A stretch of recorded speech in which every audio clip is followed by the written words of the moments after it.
for you if you are a person who likes to read books. So due to coronavirus and lockdown, you guys will be thinking to have a good collection of the books. So first, like my video, subscribe my channel and click on the bell icon so that you can get every new update about books. Because from today, as today is Saturday, so on every Saturday I am going to upload a video that will be a review of a different book. So today I have chosen a book in English that is named as A Story About a Real Man. That is written by Boris Polevoy, a great Russian writer. He was born on 17th of March 1908 and was died on 12th of July 1981. He was from the Russian family. He was the son of a lawyer and was a Russian family, Orthodox priest family. His parents were Nikolai Petrovich and Lydia Kempov. He wrote this book actually related to the World War II.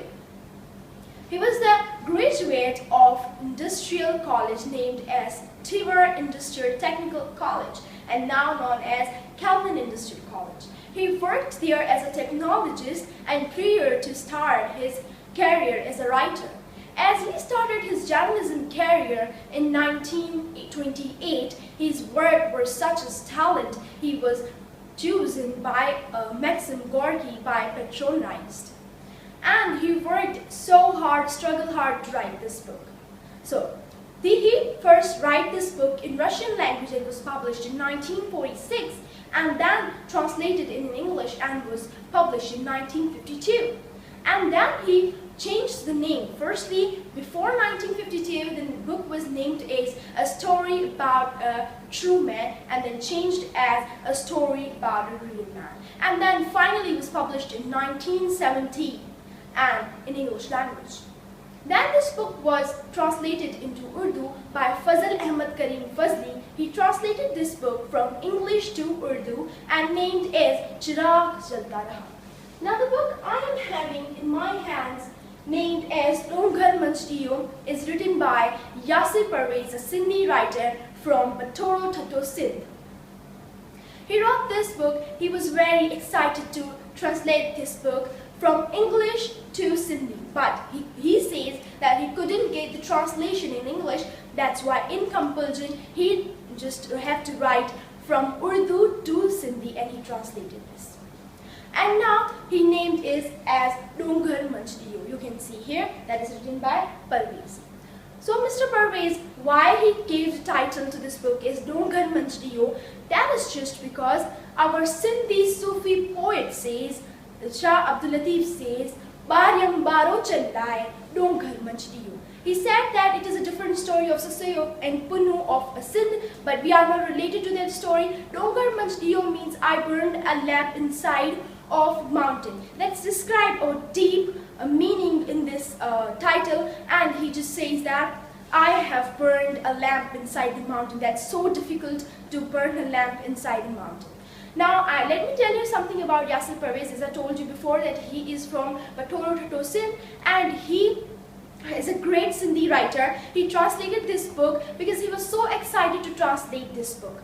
And then he completed his translation from December 1988 to the 1st May 1989 and finally published this book in Sindhi language in 1990. And now I hope that you guys understand everything I told you according to these all introductions. So now let's see what is the summary of this book, what this book includes actually. This book is actually about the World War II related to the Soviet World War II fighter pilot named as Alexei Marasia. He is actually the hero of the story. So this book is related to World War II. This book includes that at the time of the World War II, when Germany attacked Russia, what was their situation? How Germany saved their homes, their villages, their towns, their cities. When Germany attacked Russia, how Russians were fighting a war on the battlefield, how they defended their country. Russians were so brave that they saved and defended their country, as we know that. When Germany attacked Russia, how do they help their mothers, their families, and how they saved their everything. So this book includes that patriotism, that love of mother, that friendship, that carefulness, that struggle, that hard work, that strict action, and etc. This book includes those characters who are very less in this world. This book includes those characters who take sometimes and rarely the birth in this world, but when they take birth, they take a golden place in the history. So the history remains, always remember them and feel proud of them. So simply is that this book includes the heroic blood. This book includes the heroes. When we always say that the heroes never die. The heroes die. When they die, these are still alive in the human's heart and the pages of the books. Now let's see what the writer says in this book. The writer says, it was a time of a night, and the different kind of voices of the animals were coming. The snow was falling, and suddenly and then slowly and gradually the night turned into a new day. When the darkness turned into a new light, no one knew about the danger coming. But one of them smelled the smell of the enemies and then told everybody that the danger is coming. Let's make it a little short that they saw the planes coming from Germany to Russia. The Alexei Marashi, the hero of the story, took his plane up because he was a pilot and fought a wonderful war.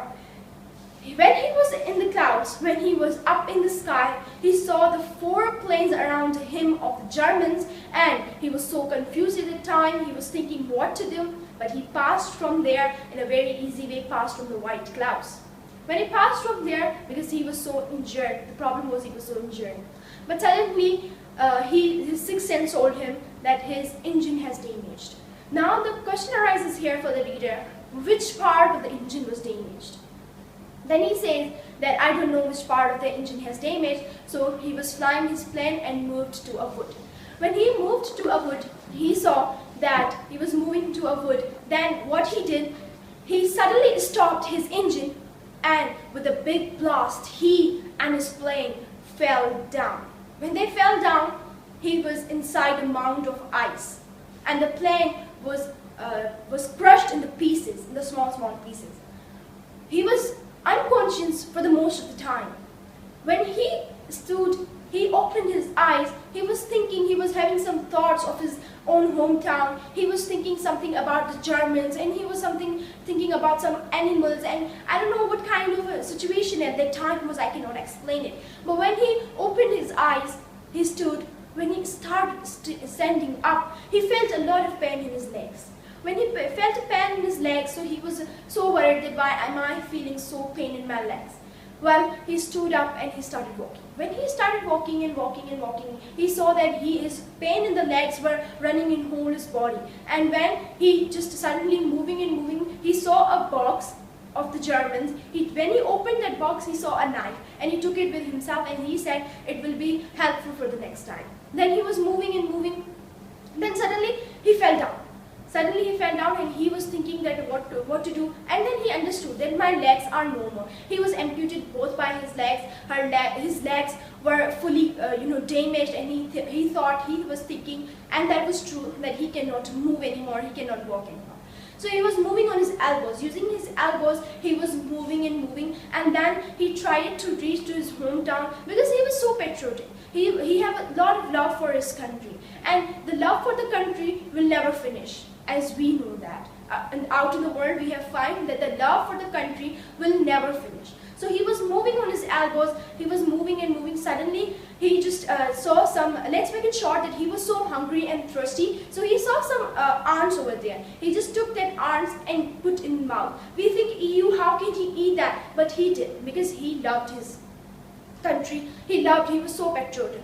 So he started eating those old ants and kept and stored some for the next time. He was moving and moving, and then the story is moving, like a story is moving, same as the guy Alexei was moving. So let's make it short. When he reached Russia there, so the doctors and people just took him and admitted him in the hospital. Now here the story stops for some time, because he was in hospital and people were thinking he cannot fly a plane again. He will not be a pilot for next time, for the rest of his life. He will just remain a normal person as he was always. So but he doesn't give up. He was still there. His thinking was still there that he have to be a pilot again.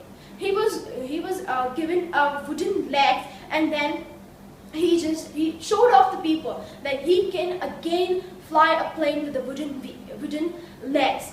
Now people were thinking that was impossible at the time, that a person who is amputated with both his legs and is given the wooden legs, how can he fly a plane? But he did it. Fortunately, he did it, and that was the beautiful end of the story. That the moral of the story is, nothing is impossible for a person if a human wants to do anything. So you can do whatever you want, act it in your life. When you read books, you learn something from that. When you learn something from that, you act. And that is a way of living your life. He was the hero of this story, Alexei Maraseyev, and this story was an amazing. When I started reading it, I was thinking that I should not read it first, should complete the whole novel, and then stood up. When I stood up, then still my thinkings were going on about the novel. So that's how the beautiful novel was and how amazing it was. I hope that you guys understood everything. So stay tuned. Don't forget to be on Saturday with me and watch another review, because it is lockdown. You are sitting at your home, but you can go on YouTube, search my channel and watch my video of a new review on Saturday. Thank you for watching.